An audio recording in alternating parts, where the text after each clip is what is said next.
ओम साई राम। आप सुन रहे हैं साई फरिश्ते कविता की वाणी, जहाँ बाबा आपकी दिल की थकान को दूर करते हैं और अपनी छाया में आपको विश्राम देते हैं। चलिए शुरू करते हैं। आज मैं तुमसे कहना चाहता हूँ मेरे बच्चे कि तुम्हारी हर मनोकामना पूरी होगी।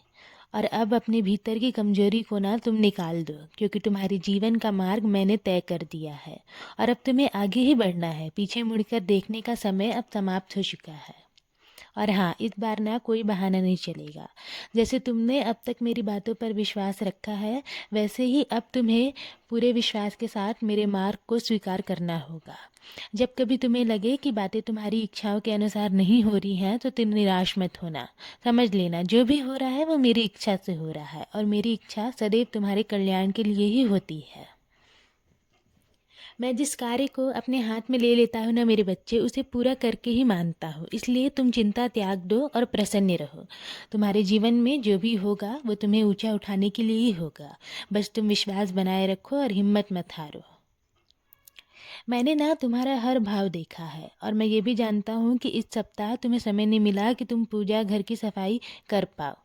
पर इसमें ना तुम्हारी भक्ति में कोई कमी नहीं हुई। तुम्हारा मन सच्चा था और तुम सच्चे भाव से मेरे पास आए, मेरे से प्रार्थना की। तो मैं तुमसे निराश कैसे हो सकता हूँ। चिंता मत करो। कल समय मिले तो सफाई कर लेना, और यदि तुम्हारी सफाई पूरी ना हो ना तो आधा कर लेना और आधा रविवार को कर लेना।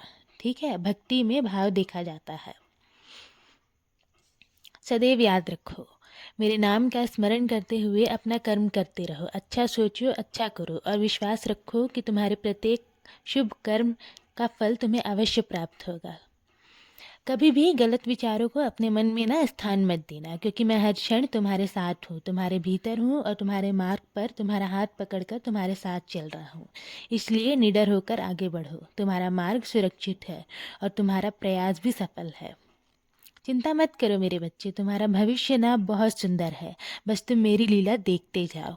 अब अपने दिल को हल्का करो। मेरी कृपा सदैव तुम पर और तुम्हारे पूरे परिवार पर ऐसे ही बनी रहेगी।